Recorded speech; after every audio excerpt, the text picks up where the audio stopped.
नहीं, चलो सर मेरे साथ साथ।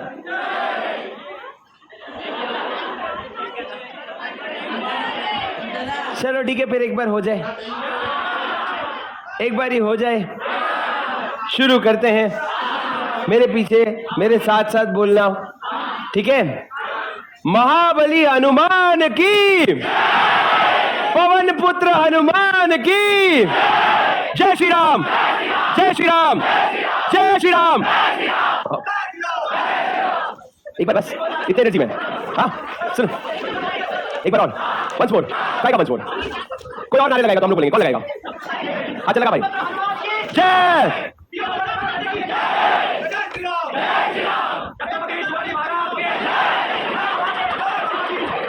जब लॉ की क्लास चल रही है तेरे को जीएसटी क्यों डिस्कस करना है? हाँ, लॉ की क्लास चल रही है, लॉ पढ़ ले, बाद में जीएसटी की क्लास आएगी, जीएसटी पढ़ लेना। लॉ की क्लास में भी जीएसटी पढ़ना है तेरे को, अच्छा खासा चल रहा है। ठीक है चलो,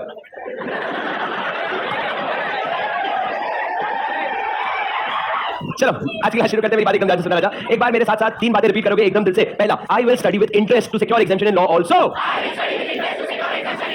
I will give my 200% in this attempt. I will perform better than everyone else. देखो कैमरा कर मोड़ देना, करोगे ना? यार तुम लोग से बोल रहे हो यार, मेरे को डर लग रहा है, तुम लोग से बोल रहे हो, खाली बातें हैं। हाँ सर आपको सही लग रहा है, आप कैसे समझ गए? कैमरा थोड़ा सा, हाँ सर सही में करोगे ना?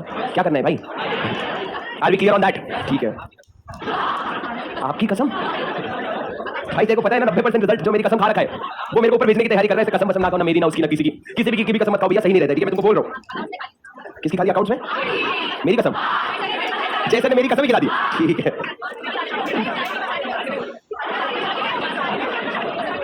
शादी नहीं होगी, क्यों नहीं होगी? एडजस्टमेंट भूल गए, मेरी शादी नहीं होगी।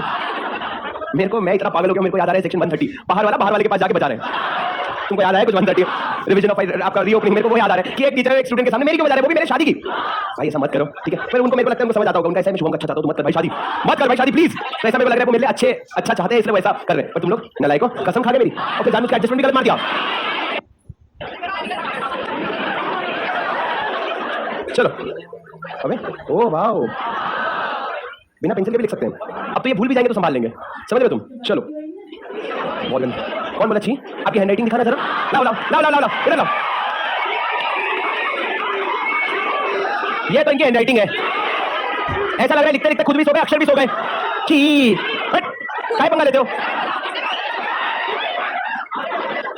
चलो भैया सुनो, इधर देखो, इधर देखो, चलो इधर देखो, इधर देखो। अच्छा हैंडराइटिंग वो क्या बच्चों को दिखानी? हैंडराइटिंग तो मैंने हवा में फेंक दिया, तुमने देखा हैंडराइटिंग बहुत अच्छी थी भाई, बच गए। सुनो इधर आओ, वैसे क्या पढ़ रहे हैं हम लोग? कौन सा चैप्टर पढ़ रहे हैं? डिपॉजिट का। कल तुमने दीप्ति 1 देखा था क्या? दीप्ति 1 देखा था क्या? सर डिपॉजिट का चैप्टर पढ़ रहे हैं, डिपॉजिट का। जहां पहले तुम्हारा खाना पीना जब हो जाए, खा लो पी लो, उसके बाद पानी आने सोने होना तो नहीं, अभी खा लो आराम से, पेट भर जाए, जब बाजू वाले का छीन के खा लो। क्लास थोड़ी है ये तो गार्डन आ रखे हो ना। हाँ ऐसे करके बैठ जाओ, जैसी मत जो मर्जी कर लो भैया। मूवी चला दो, मूवी लाइट्स बंद कर दूं? नहीं लाइट्स नहीं बंद करूंगा भाई, सुनो मेरी बात, कुछ लोग बस वेट कर ही रहे हैं। क्या कैमरा भी ऑफ कर दूं? अच्छा कैमरा चालू है, बंद होता तो तू क्या करता भाई? तेरे को क्या करना है तू बता, तेरी सारी इच्छा पूरी करवा दूंगा मैं, तू बता बस। है तेरे पास कोई ऑप्शन जीवन में? फिर दिन भर पढ़ता रहता है, पढ़ के पागल हो गए तुम लोग, क्या करोगे कैमरा बंद करवा के? भाई पढ़ाई पता है, इधर मेरी बात सुनो सर। डिपॉजिट का चैप्टर पढ़ रहे हैं हम लोग। डिपॉजिट के चैप्टर में हमने अभी तक मेजरली 3 पार्ट डिवाइड करके पढ़े। सबसे पहले डिपॉजिट का डेफिनेशन क्या है और उस डेफिनेशन में एक्सक्लूड क्या चीजें होती है, कितनी चीजें एक्सक्लूड होती है सर? 60 आइटम्स जो हम अभी रिवाइज नहीं करेंगे, हम परसों की फर्स्ट क्लास में पढ़ चुके, तो वो अपना हो गया। उसके बाद अपन ने क्या पढ़ा? उसके बाद हमने 2 सेक्शन पढ़ने की कोशिश करी, 73 और 76, और इसके साथ मैंने आप लोगों को कॉमन पॉइंट्स पढ़ाना शुरू किया था। सर 73 में हम लोगों ने क्या पढ़ा था? प्लीज अपना स्क्रिबल नोट्स खोल लो। सर सबसे पहले हमने 73 में सबसेक्शन 1 पढ़ा था, जो कहता है कि पब्लिक से पैसा मत लेना except as provided in this chapter, in this act. और उसके अलावा ये जो हमने प्रोविजन बनाया है, this is not applicable to banking company, NBFC, housing finance company और any other company as prescribed by central government in consultation with RBI. पहला सबसेक्शन ये, इसका रोल खत्म। अब सबसेक्शन 2 से हम लोग किसके बारे में पढ़ेंगे? मेंबर्स के बारे में। सर मेंबर्स के बारे में सबसे पहला आता है ऑर्डिनरी, बोलो क्या आता है? Ordinary resolution. उसके बाद ऑर्डिनरी रेजोल्यूशन के बाद क्या आता है? मेरी बात ध्यान से सुनना। आपके सबसे पहले आप इशू करोगे circular. Circular will be in the form DPT 1।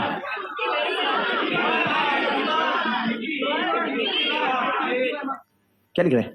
ये तो लिख तो रहा है, क्या लिख रहे हैं? ये लिख ले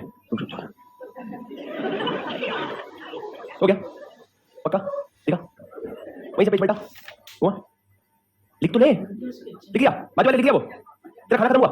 ठीक है, सुनो सर, सेक्शन नंबर 73 किसके बारे में? हाँ बोल बोल बोल बोल। हाँ तुम्हारा नहीं हुआ खाना? हाँ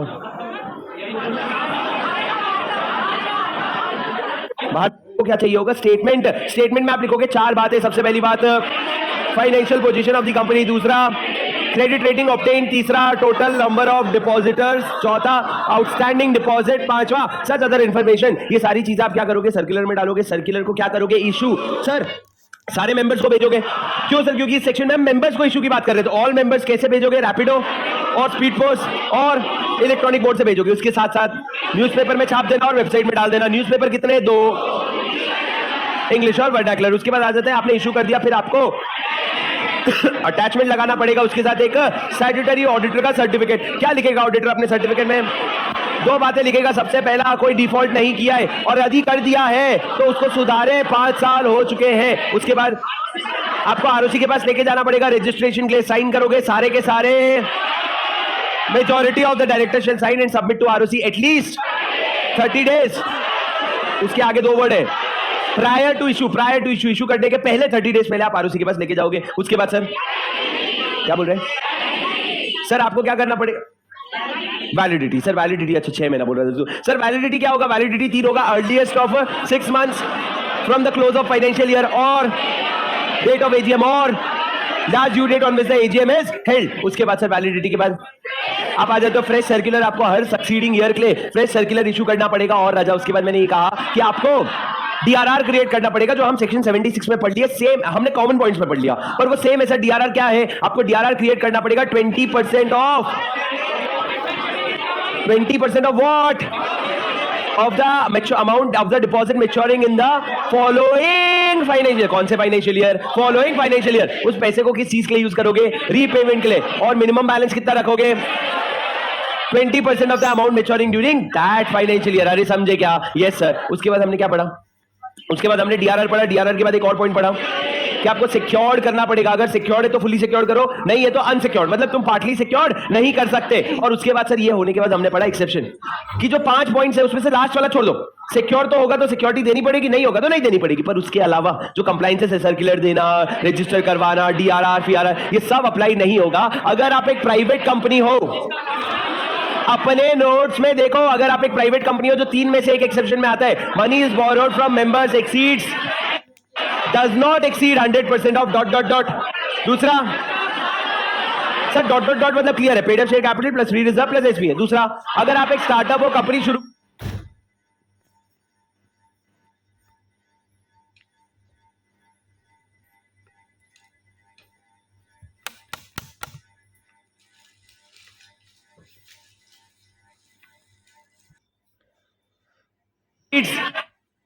does not exceed 100% of dot dot। Sir dot dot dot मतलब क्लियर है, paid up share capital plus free reserve plus SP है। दूसरा, अगर आप एक स्टार्टअप हो, 10 साल, अरे 10 साल ना, फिर 5 के बाद सर आपका, उसके बाद अगर प्राइ कंपनी हो, ट्राई प्राइ कंपनी मतलब आप ना तो किसी सब्सिडरी हो ना किसी एसोसिएट हो, आपका जो बोरोइंग है वो एक लिमिट में, वो लिमिट क्या है? 2 times of paid up share capital और 50 करोड़ whichever is lower। तीसरा, case of deposit no subsisting default. Sir ये आपको एक्सेप्शन मिल गया। उसके बाद आगे मैक्सिमम 3500 नो लिमिट।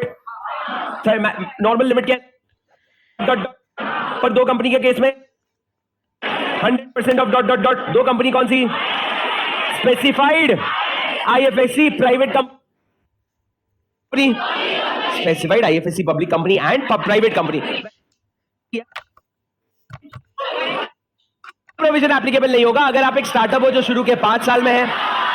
5 साल, अरे 5 साल है ना, तुम मेरे को सिखाओगे? फिर ठीक है, कॉन्फिडेंस होना चाहिए भैया। 10 साल, शुरू के 10 साल, या फिर अगर आप ट्राई कंपनी हो तो आपके लिए कोई लिमिट नहीं। 73 कदम 76 पे आगे ई बोले तो सर आपका नेटवर्थ 100 करोड़ या उससे ज्यादा और नहीं, और टर्नओवर 500 करोड़ या उससे ज्यादा है, एंड एसआर पास को फाइल कर दिया, तब जाके क्या बने? Eligible public. एंड नहीं, और टर्नओवर 500 करोड़ या उससे ज्यादा है, एंड एसआर पास किया एंड आरओसी को फाइल कर दिया, तब जाके क्या बने? Eligible public company. लेकिन अगर तुम्हारा बोरिंग 180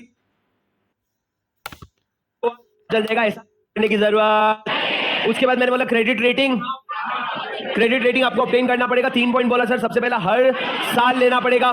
दूसरा, क्रेडिट रेटिंग आपको हर साल MIG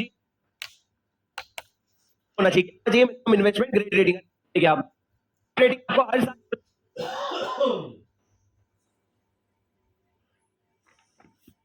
रेटिंग आपको ऑब्टेन करना पड़ेगा।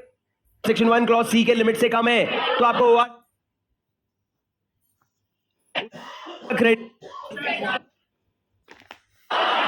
टर्नओवर 500 करोड़ या उससे ज्यादा है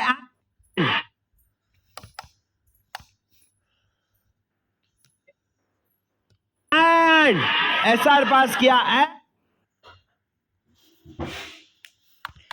मम्मी ये स्पीकर की शाख है। टर्नओवर 500 करोड़ या उससे ज्यादा है एंड एसआर पास किया एंड आरओसी को फाइल कर दिया, तब जाके क्या बने? Eligible public company. लेकिन अगर तुम्हारा बोरिंग 180 सबसेक्शन 1 क्लॉज सी के लिमिट से कम है तो आपको ओआर से काम चल जाएगा, एसआर पास करने की जरूरत। उसके बाद मैंने बोला क्रेडिट रेटिंग। क्रेडिट रेटिंग आपको ऑब्टेन करना पड़ेगा। 3 पॉइंट बोला सर, सबसे पहला हर साल लेना पड़ेगा। दूसरा, क्रेडिट रेटिंग आपको हर साल आरओसी को बताना पड़ेगा। तीसरा, MIGR। What is MIGR? Minimum investment grade rating होना चाहिए। क्या होना चाहिए? Minimum investment grade rating. अरे समझे क्या? Did you understand? Yes sir. ये क्या हो गया? क्रेडिट रेटिंग का। और उसके अलावा एक और पॉइंट था सर कि सिक्योरिटी देना हो तो वो दे देना, वो ठीक है। उसके बाद आ गए सर सेम पॉइंट सारे कुछ थे, सर्कुलर वर्कुलर सब सेम था, बस फर्क 2 थे। पहला इशू आप उसको मेंबर्स को इशू नहीं करोगे, आप सिर्फ न्यूज़पेपर में डालोगे और वेबसाइट में डालोगे। और दूसरा डिफरेंस,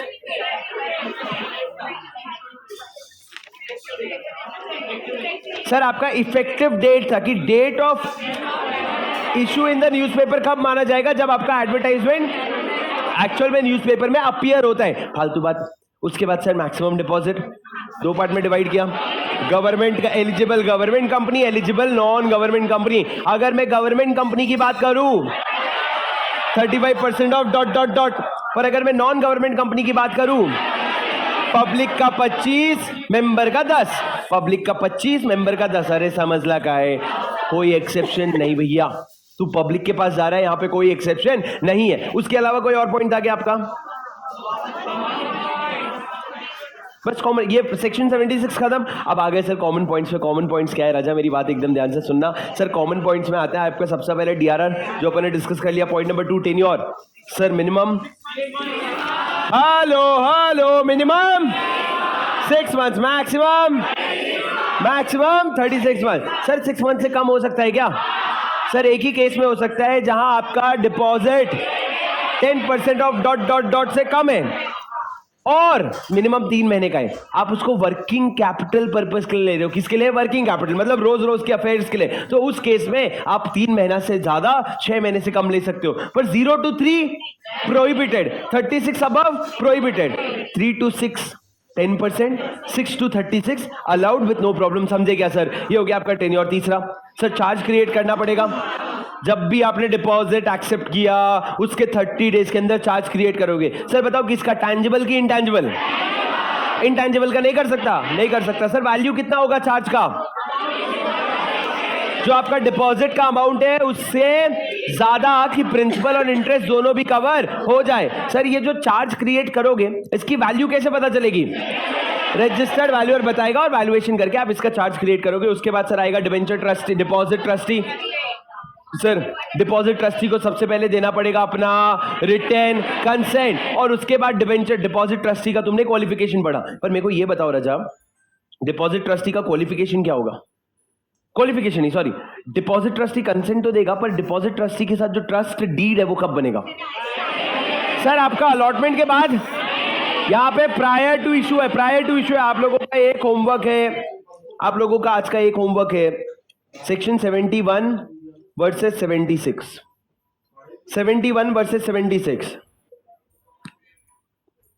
71 वर्सेस सबसे 76 का क्या बनाना है आपको? डिफरेंस बनाना है आपको, पूरा का पूरा डिफरेंस एक चार्ट में बना के बताना है कि सेक्शन 71 में और 76 में क्या डिफरेंस है। सर ये क्या है, कौन से पर्सपेक्टिव से? आप ये 76 नहीं, आप ये समझ लो डिपॉजिट ट्रस्टी का कॉन्सेप्ट, पूरा का पूरा आप यूं समझ लो debenture trustee versus deposit trustee.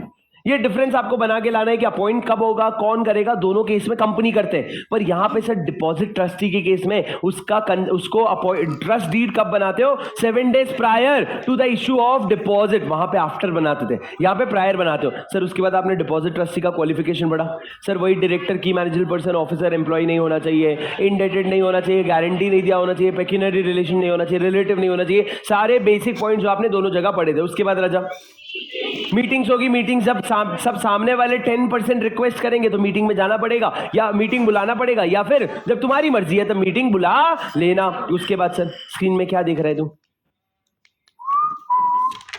मेरे को देख, हाँ स्क्रीन में क्या लिखा है जो तू देख रहा है? हाँ चलो सर, बस कल इतना ही पढ़ा था अपन लोगों ने, और कुछ पढ़ा था उसके आगे नहीं? सर लिखो नोट्स अपने, शुरू करो, कल से कंटिन्यू करो। कल नोट नंबर कौन सा लिखा था आपने? 4 5 लिख लिया था। 5 में क्या था? मीटिंग। अभी लिखो 5। सर 5 लिखो, रजिस्टर ऑफ डिपॉजिट।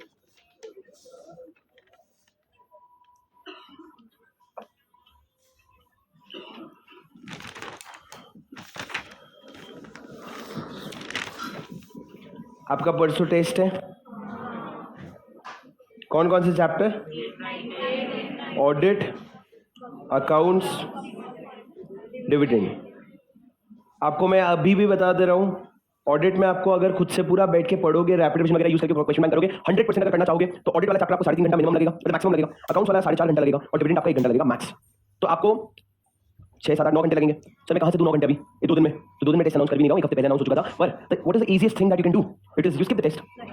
नहीं I people will do it because उनके पास 100 कारण होगा, मैं पढ़ा नहीं हूं, मैं अच्छे से पढ़ लेता हूं, मैं बैकअप कवर कर लेता हूं, बैकअप कर लेता हूं, सब बहाने मिल जाएंगे तुमको। The easiest thing to do is skip the test. 100 बहाने जरूर मिल जाएंगे, मतलब मेरे पास टेस्ट लेने के नहीं लेने के ही 100 बहाने हैं, तो तुम्हारे पास छोड़ने के तो 100 बहाने जरूर होंगे। पर अगर तुम लोगों को चैलेंज एक्सेप्ट करना है, अगर तुम लोगों को तुमको खुद को दिखाना है कि तुम्हारी क्या ताकत है, तुम्हारी क्या स्ट्रेंथ है, तो टेस्ट लिख के दिखाओ भाई, लिख के दिखाओ। हिम्मत है तो लिख के दिखाओ, फटी है ना तो जाके घर में बैठ जाओ, कोई नहीं पकड़ने वाला तुमको, और ऑनलाइन वाले तो और भी कोई नहीं पकड़ने वाला। पर अगर खुद में अगर हिम्मत है ना, चैलेंज है, लिख के दिखाओ। तुम देखना वो भी नहीं लिख पाएंगे, पर तुम लोगों को मैं चैलेंज कर रहा हूं भैया। मान लो ऐसा हम लोग बोलते हैं ना, हम सीए बनेंगे, कोई भी प्रॉब्लम आएगी फेस कर लेंगे, प्रूफ करके दिखाओ कि मान लो एक बहुत बड़ा प्रोजेक्ट है जो परसों सबमिट करना है, आपके पास 1.5 दिन है, तो 1.5 दिन मतलब भैया मेरे पास दिन के 24 घंटे होते हैं, मतलब 2 दिन के 48 आवर्स। तो तुम देख लो भैया किस तरीके से मैनेज करना है। But I bet you, I dare you लिख के दिखाओ। पर मेरे को पता है आधे से ज्यादा बच्चे क्या बोले, यार मेरी तबीयत खराब हो गई, मेरी पढ़ाई नहीं हुई ना, मेरी क्लास अटेंड नहीं कर, मेरे बैकलॉग है, मेरे ये ना वो, सब बहाने। बोले मैं नहीं लिखूंगा, वो नहीं लिखूंगा, इस काम चोरी। तुम ये सुन लो, नहीं लिख के तुम अपना भला तो कर ही नहीं रहे हो, तुम नहीं लिख के क्या कर रहे हो अपना बुरा। भले 2 चैप्टर लिख के जाओ, पर लिख के जाओ, जितना आता है उतना लिख के जाओ, पर लिख के जाओ भैया, टेस्ट पेपर बहुत अच्छा बनेगा। आप लोगों ने आकर के लिखना चाहिए, लिखोगे तो कॉन्फिडेंस आ जाएगा। मैंने क्या बोला था आपको, इस बार नए क्वेश्चन दिखेंगे, और इस बार एक और चीज होगी, टेस्ट होगा, टेस्ट क्लास में होगा, मैं क्लास में आऊंगा, सुबह टेस्ट लिखोगे आप कितने बजे से लेकर 11:15 शार्प से लेकर 12:30 तक। उसके बाद 12:30 के बाद तुरंत आप लोग अपना पेपर स्कैन करके मैं ईमेल आईडी दूंगा, उसमें भेजोगे। कौन से बच्चे का एडवाइस चाहिए?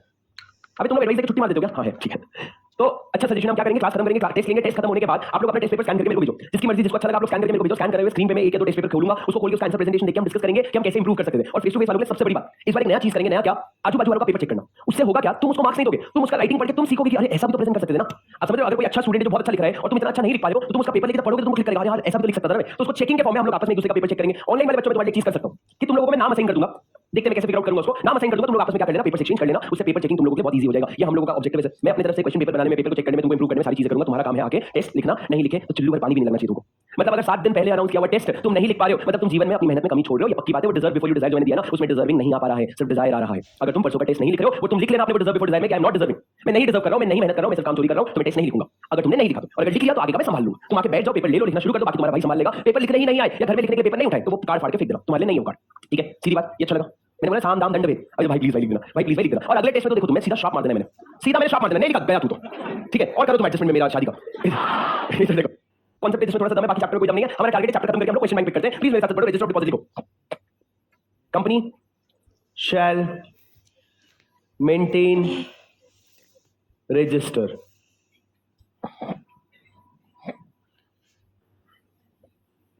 at its RO, include following details: name, address, PAN, nominee, deposit, receipt number, amount of deposit, duration of deposit, rate of interest, etcetera etcetera. Madam BCom, अच्छा गया पेपर, पास हो जाओगे ना? ठीक है, वही तो ज़रूरी है बस। कितना अच्छे 75 80। कौन सा पेपर था आज बीकॉम का? English communication, very good. Business communication, oh my God, नहीं हो सकता इंग्लिश कम्युनिकेशन पेपर नहीं हो सकता? अरे वो बीकॉम है पागल, हिंदी कम्युनिकेशन, इंग्लिश कम्युनिकेशन, जो नाम दे दे वो पेपर है। सुनो मेरी बात सर, तो बिजनेस कम जान दे भाई, मेरे से ना रहा नहीं जाता। बीकॉम स्टूडेंट्स ऐसा मेरे लिए, जैसे बच्चे तो बड़े बड़े कॉलेज में जाते हैं, जो जैसे कि एसआरसीसी वगैरह में जाते हैं बच्चे, तो वहाँ पे उनको बहुत चिड़ मचती है टीचर को। अगर टीचर स्टूडेंट जो सीए कर रहे हैं उसको चिड़ मच रही है, सोचो कि मेरे से अच्छा कोर्स कैसे कर रहे हैं, तू बीकॉम कर रहे हैं ना तू, पर उनका क्या हम एसआरसीसी है ना तो हम काफी है, ठीक है। पर वैसे हमारा भी बनता है भाई, तुम काम चोरी करके बीकॉम, मतलब तुम्हारा ऐसा है घर वाली बाहर वाली, तुम डिसाइड नहीं कर पा रहे हो घर वाली कौन बाहर वाली कौन, तुम जल्दी कर लो, डिसाइड करेगा उसकी को आ जाता है। सर एंट्री कब करोगे? अबे किसमें एंट्री?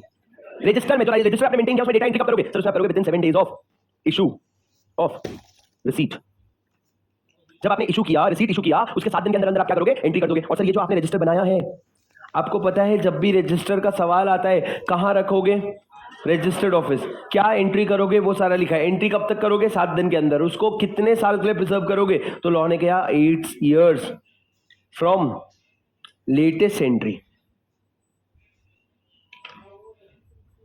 सर लॉजिकल सी बात है ना। अरे मैं एक रजिस्टर मेंटेन कर रहा हूँ तुम सबके नाम का, 1 से शुरू किया मैंने, 15 पेज मैंने भर दिया, फिर उसके बाद 1 साल बाद और 1 साल बाद और 1 साल बाद और भर रहा हूँ मैं, नाम भर रहा हूँ यहाँ पे। उसके बाद ये जैसे ही फर्स्ट एंट्री को 8 साल हो गए, मैंने रजिस्टर फाड़ के फेंक दिया। अब भाई फर्स्ट एंट्री को नहीं, जब लास्ट एंट्री को 8 साल हो जाए उसके बाद फाड़ना, ये तो वही बात हो गई ना कि डिबेंचर का रिडेम्पशन करना है, तो डिबेंचर के लिए आप रजिस्टर मेंटेन करते हो। एक होता है रजिस्टर ऑफ मेंबर, एक होता है register of other security, MGT1, MGT2। तो MGT2 कितने साल के लिए रखते हो? 8 साल। तो मैंने तुमको बोला डिबेंचर इशू किया है 10 साल के लिए और 8 साल के बाद रिकॉर्ड फाड़ के फेंक दिया। नहीं भैया, शुरुआत से नहीं, रिडेम्पशन से। वैसे ही रजिस्टर में जब लेटेस्ट एंट्री हुई उससे आप 8 साल के लिए क्या करोगे? प्रिजर्व करोगे। सर ये रजिस्टर वाला पॉइंट है, ये 7 दिन बस इंपॉर्टेंट है, बाकी कुछ भी इंपॉर्टेंट नहीं। आगे बढ़ो मेरे sir. Sir point number 6, premature deposit. Premature deposit,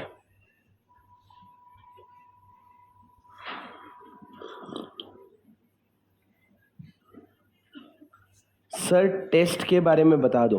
26 को बताऊंगा राजा, 26 को बताऊंगा। अभी टेस्ट की चिंता मत कर, अभी बहुत टाइम है टेस्ट को, अभी आराम से क्या है अपन। हाँ ठीक है, सुनो सर क्या कहते हैं, अभी भेज रहे टेस्ट के बारे में बता दो सर। उसका लैग आ गया होगा, बोले लैग आएगा तो थोड़ी हमेशा बैक करके बाद देखेंगे, हम तो इसको नचवाएंगे।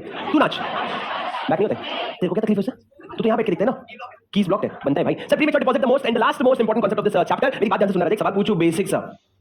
मेरे को एक बात बताओ, अगर मैं एफडी कराने गया, किसके पास? कंपनी के पास। कंपनी ने बोला 1 साल का 7% मिलेगा, 2 साल का 9% मिलेगा, 3 साल का गेस करो ना, 7%, 9%, 12% मिलेगा। कंपनी की मर्जी भाई, तुमको क्या जा रहा है, ये परसेंटेज मिलेगा। अब राजा मेरे को एक बात बताना, आपके बाजू में मैडम, आपका नाम क्या है? पलक। मैडम आपका नाम? पलक। भाई तेरा नाम? हाँ बीच वाला पलक। तो 2 पलक के बीच में बैठ के पनीर बन रहा है, क्या कर रहा है तू? हाँ पहले पलक पलक तू था, बाद में तो बीच में आ गया। भाई साहब लास्ट बेंच में 6 लोग, जिसमें 5 लड़कियां और 1 हमारा भाई। देखो मैं इग्नोर कर दिया, मैं तेरे तक गिना भी नहीं, 6 वहां तक देख। ऑनलाइन वाले तुम लोग क्या, तुम्हारा जीवन है व्यर्थ है भाई, मैं तो नहीं सहता फेस टू फेस। और भाई रैंक लाना चाहता है ये भैया, जो final rapid revision exam oriented regular कर रहा है अभी, वो वही वाला है। देखो भैया चल आप सुन भाई मेरी बात सुन। पलक पलक की बात करते सुनो।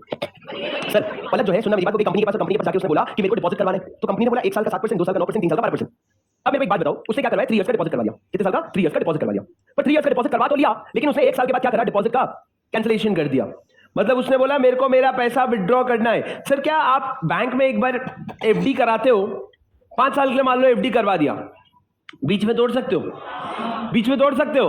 हाँ सर, बीच में तोड़ सकते हो। वैसे जब आपने कंपनी के पास एफडी करवाया, तुमने 3 साल का करवाया, तो तुम बीच में तोड़ सकते हो। अब सर एक बार जरा नोट्स में आना, मैं चाहता हूं आप लोग इंटरप्रेट करके मेरे को जवाब दो। जरा एक बार नोट्स में आना, पेज नंबर 5.8, पेज नंबर 5.8, एकदम लास्ट पॉइंट में आ जाओ, pre mature repayment of deposit. Sir इसको पढ़ के ना अपने हिसाब से मेरे को जवाब देना, ठीक है? After 6 months but before expiry of the actual date of maturity, after 6 months but before expiry. मैं किसी को भी रैंडमली खड़े करके पूछूंगा, नहीं बताए तो बाहर चले जाओगे मेरे बिना बोले, ठीक है?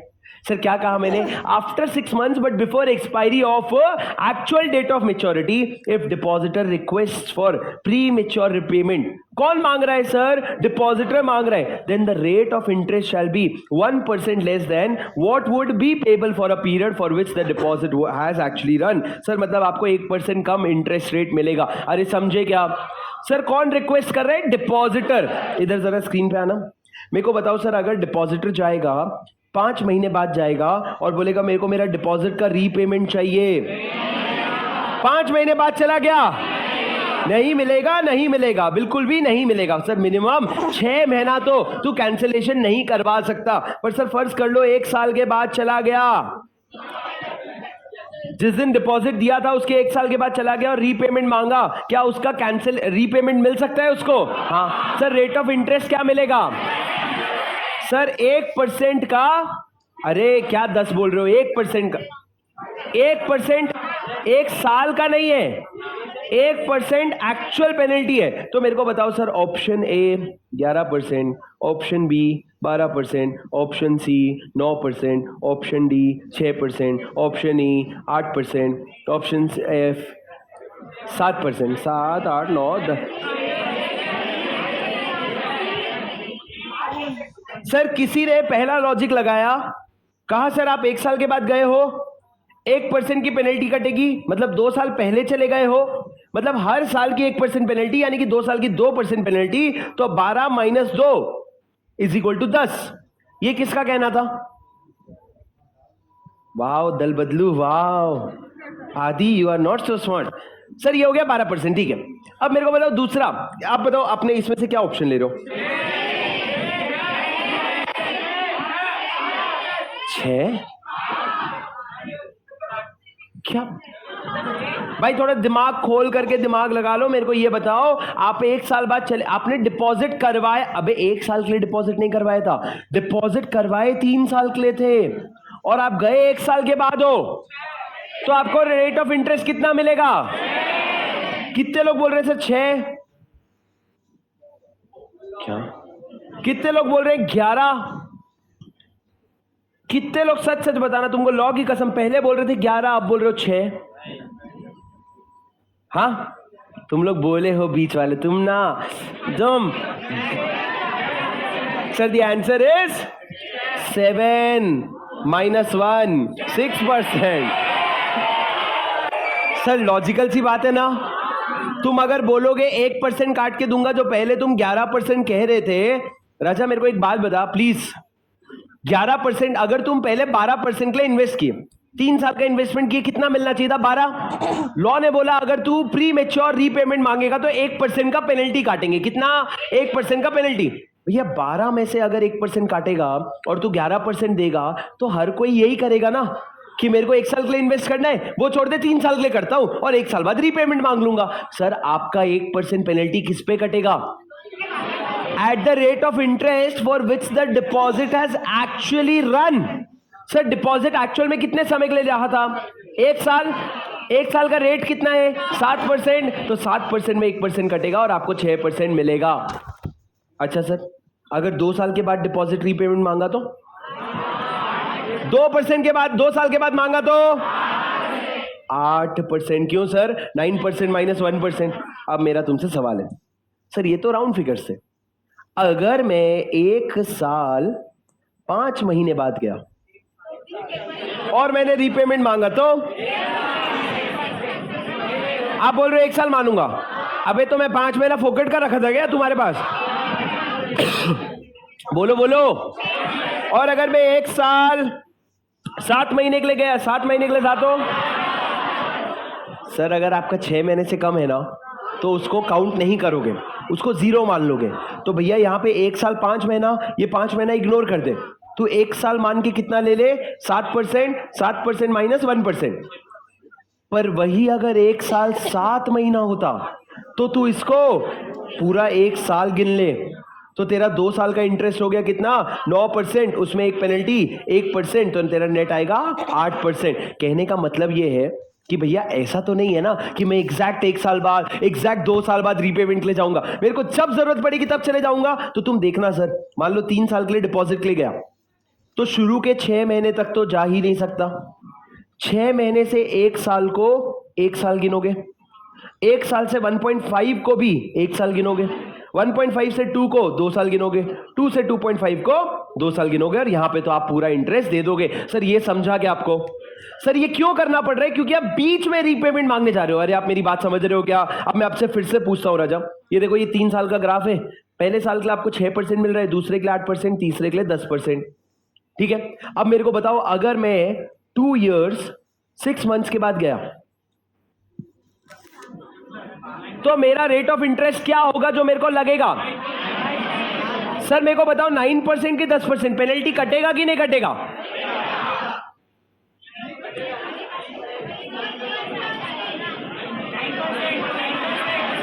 नाइन की 10? सर देखो, आप समय के 2 दिन पहले भी जाओगे ना, पेनल्टी तो कटना है। अब देखो फॉर एग्जांपल मैं आपको बताता हूं, मेरी बात ध्यान से सुनना। मैंने आज से 2 साल पहले एक एफडी कराई थी 800 रुपए की, फॉर एग्जाम्पल। सर जब 2 साल पहले मैंने एफडी कराई थी ना, तब उसका रेट ऑफ इंटरेस्ट सिर्फ 6% था। आज अगर मैं उसको एफडी कराऊं तो मेरे को 7.25% मिलता है। तो मैं क्या सोचता हूं, अरे फट से इसको कैंसिल करके इसमें डाल देते हैं। पर नहीं, ये जो 2 साल की एफडी है ना, ये 2 साल पे मेरे को अभी मिलेगा पूरा 6%, पर अगर मैं 2 दिन पहले भी कैंसिल कर दूंगा ना तो मेरे को एफडी में मिलेगा 5%।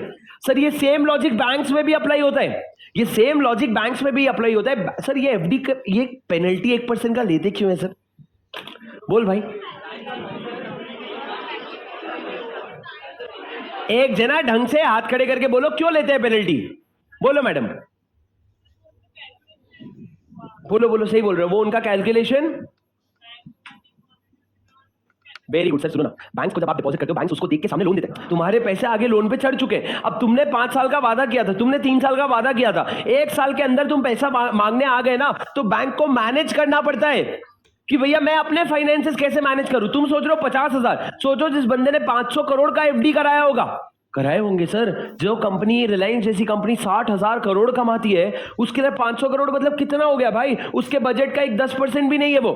उतना अगर एफडी कराती है और अचानक से 2-3 साल की जगह 1 साल में मांगने आ गई, तो बैंक की तो फट जाएगी ना कि भैया इतना सामने लोन दे रखे, हम लाए कहां से? इसीलिए आरबीआई बैंक्स को सीआरआर और एसएलआर मेंटेन करने बोलता है कि भैया देख, तू पैसे वापस तो कर देना, पर एक बफर रख, एक कुशन रख, जिससे तेरे पे प्रेशर ना आए। उसको सीआरआर और एसएलआर क्रिएट करना पड़ता है। पर वो सब छोड़ दो भैया, वो इकोनॉमिक्स में आ गए अपन। अभी मेरी बात समझो सर, आपका रेट ऑफ इंटरेस्ट 2 साल 6 महीने में जाओगे ना, तो आपको 10% माइनस 1% मिलेगा, 9%। ये बेस प्राइस आपने कैसे लिया? 2.5 years is equal to 3 years। वो अगर 2 years 4 months होता तो 2 years 4 months होता तो आप लेते 8% माइनस 1% विच इज 7%। फर्क समझो सर, इसको ना फाइनेंशियल प्लानिंग कहते हैं, पता है? मतलब जब एक इंसान फाइनेंशियली साउंड होता है, जिसको मैथ समझता है, जिसको कैलकुलेशन समझता है, वो जाके आंख बंद करके अपना एफडी नहीं तोड़ेगा। वो जब एफडी तोड़ेगा तो हिसाब लगाएगा, भैया कितने समय से है, और उस पर जितना भी इंटरेस्ट मिला है उस पर मेरे को 1% की पेनल्टी पड़ने वाली है। समझ रहे हो तुम मेरी बात? ये सर, एक बार आ जाओ अपने क्वेश्चन बैंक में, एक बार आ जाओ अपने क्वेश्चन बैंक में। राजा, आपके क्वेश्चन बैंक में लास्ट में एमसीक्यूज है।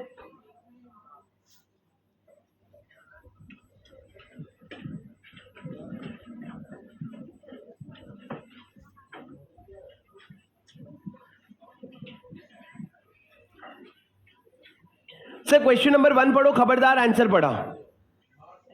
पढ़ लो, आंसर गलत है, मेरे को आंसर ठीक कराना था इसलिए तो लेके आया हूं। पढ़ो सर, क्वेश्चन नंबर 1 पढ़ो। Dream world entertainment limited has accepted deposit worth 50 lakhs from public on 1st April 2019 for a period of 24 months. That is, repayment of deposit will be made on 31st March 2021.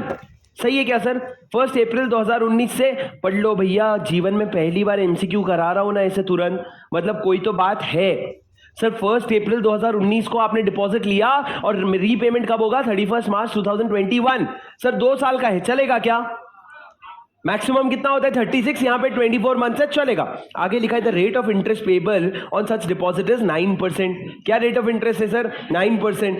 One of the depositor mister Aman requested the company on 1 जून 2020। ओहो हो, पैसा कब लिया था? 1 अप्रैल 2019 से लेकर 31 मार्च 2020 और उसके बाद 1 जून मतलब अप्रैल में, मतलब टोटल 14 मंथ्स हो गए सर। 14 मंथ्स बाद वो क्या करवाने जा रहा है? कैंसिलेशन करवाने जा रहे हैं for free mature repayment of his deposit of 6 lakh. Sir पूरा डिपॉजिट 50 लाख लिया था, उसमें से अमन ने 6 लाख दिया था और उसको वापस मांग रहा है। तुम बताओ क्या होगा? छोड़ दो सर, इधर देखो सर। मान लो रेट ऑफ इंटरेस्ट जो 9% है वो थ्रू आउट द है, ठीक है, वो 9% जो है थ्रू आउट द है। पर मेरे को एक बात बताओ राजा, ये जो 14 मंथ्स है, 1 ईयर 2 मंथ्स, इसको हम राउंड ऑफ करके क्या मानते हैं? 1 ईयर मानते हैं, ये ध्यान रखना। तो रेट ऑफ इंटरेस्ट आप 1 ईयर वाला ही लोगे अगर दिया होता तो। पढ़ो क्या लिखा है ऑप्शन है, the company can make premature payment of deposit only with an intention to reduce the total amount of deposit to bring it within permissible limit. घंटा। The company can prematurely repay the deposit along with interest of 9% for a period of 12 months. The company can prematurely pay deposit at the interest of 8% for a period of 12 months. अरे समझे क्या? Option क्या हो गया answer? क्योंकि sir 9% नहीं, कितना आएगा? 8%। क्यों? क्योंकि 1% की पेनल्टी लगेगी, तो कितना लगेगा सर? 8%। और लास्ट वाला क्या है? The company can prepay 8% for 14 months। क्या सही है सर? Answer is D. सोचो, ये सही है भाई, ये तो मेरा ब्लफ था।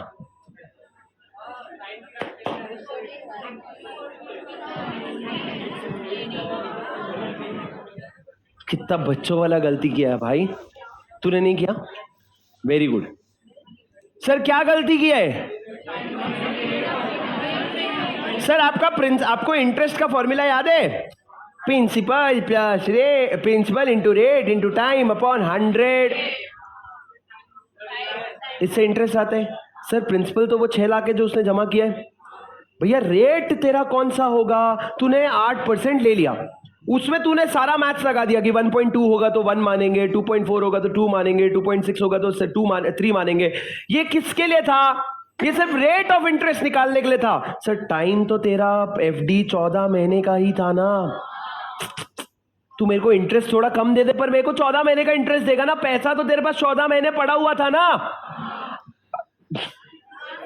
तो सर ये बहुत ऑब्वियस मिस्टेक है। किसने किया? सच बताओ, किसने गलती किया? वेरी गुड, मेरा एमसीक्यू लेना सफल हो गया। हाथ नीचे करो sir. A very very obvious mistake that you are going to make in your exam, जो मैं यहाँ पे खत्म हो गया। तुम्हारे 2 नंबर तुम्हारे जेब में गए। यस, सुनो मेरी बात। क्या कहा मैंने बहुत बेसिक सी बात कही आपसे कि ये छोटे छोटे मिस्टेक, तुम सोचो आईसीआई ने ऑप्शन दिया ही क्यों 12 महीने का?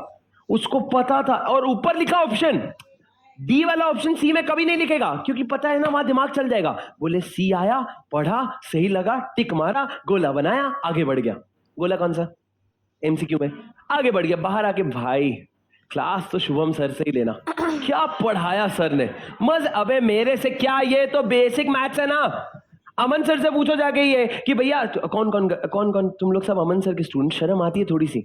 हाँ इतना बेसिक बताऊंगा सर को, बताऊंगा, रुक जाओ। सर मैंने क्या कहा, मेरी बात सुनना प्लीज, एकदम ध्यान से मेरी बात सुनना। मैंने ये कहा P into R into T. आप टाइम 14 महीने का लोगे, 12 महीने का नहीं लोगे, क्योंकि इंटरेस्ट। सीधी बात सोच भाई, तू तेरे दोस्त को पैसा दिया, जो लोग अभी भी नहीं समझे एक लाइन में समझ लो। मैं इसको पैसा दिया, मेरी बात ध्यान से सुनना। मैंने पैसा दिया 16 महीने के लिए, नहीं मैंने पैसा दिया 2 साल के लिए। कितने साल के लिए? 2 साल के लिए।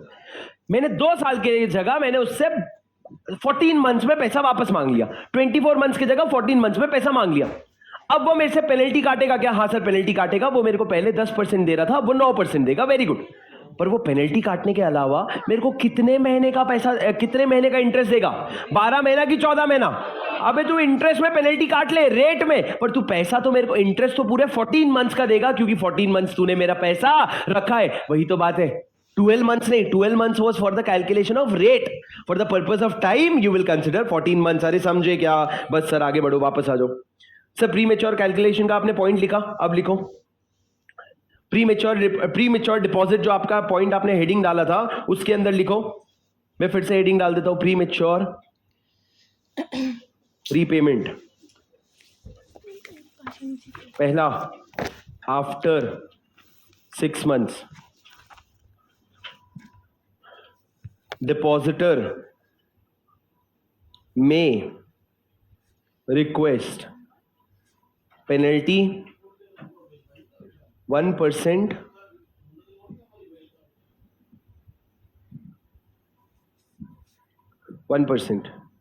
less from what, मैं एकदम लॉ का लैंग्वेज लिख रहा हूं, what would be payable for period for which deposit has actually run.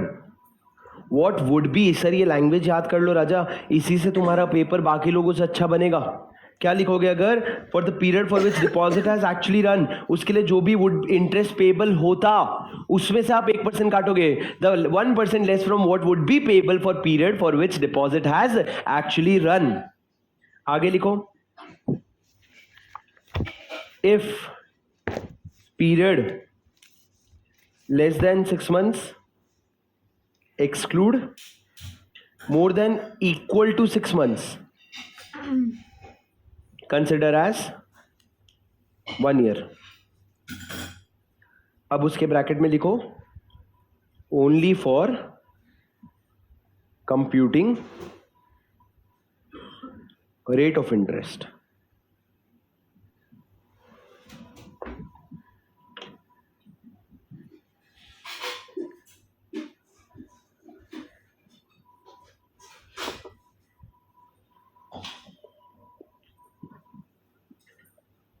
लिख लिया सर. अब ये जो पेनल्टी है ना राजा, जो 1% का पेनल्टी है, उस पेनल्टी का एक छोटा सा यहां पे लिखो एक्सेप्शन.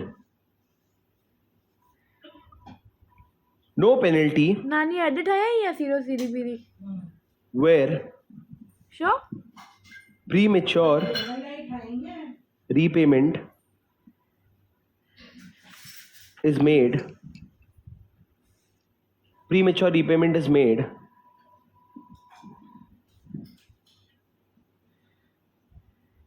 दो पॉइंट आ जाएगा इसमें. टू कंप्लाई विथ रूल 3 और provide for war risk. Comply with rule 3, that is tenure of deposit as per new act. Tenure of deposit as per new act.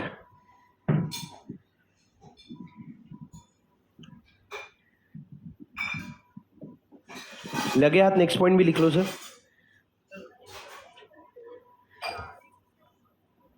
मेरा स्क्रीन कट रहा है, एक second, तुम लोग लिखो.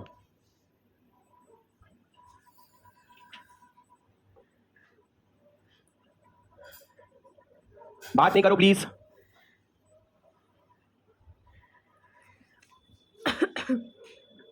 ठीक है सर, लिख लिया. टू कंप्लाई विद रूल 3 और दूसरी तरफ क्या है, except for providing for the war risk. Next point लिखो, point number 7.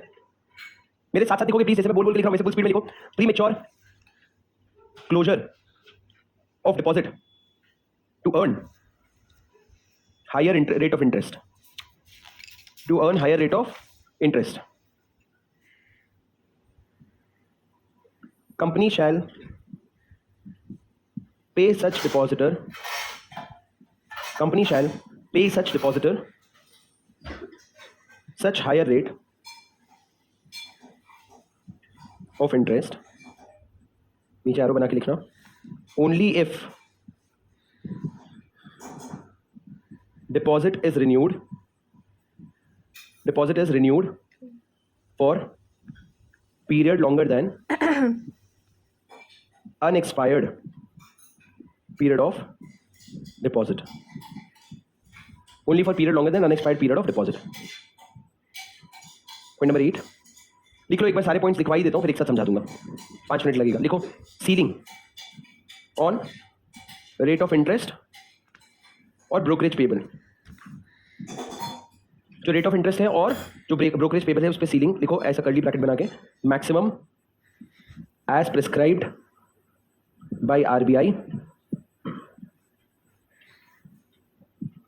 in case of NBFC. Note, brokerage should be payable to only those पानी भी दो ना mummy. who are authorized to solicit deposit. Only those who are authorized to solicit deposit. वो लोग जो deposit solicit कर सकते हैं, सिर्फ उनके लिए ब्रोकरेज पेबल होता है. Point number 9. डिपॉजिटर, देखो मेरे साथ, depositor to file declaration that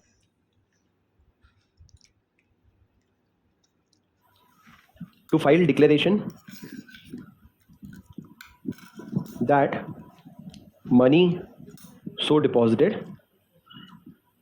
is not borrowed from any other person. समझ के लिखो भैया, एक बार कोशिश करके देखो. Depositor to file a declaration that money so deposited is not borrowed from any other person. समझ के लिखो भैया, एक बार कोशिश करके देखो. Depositor to file from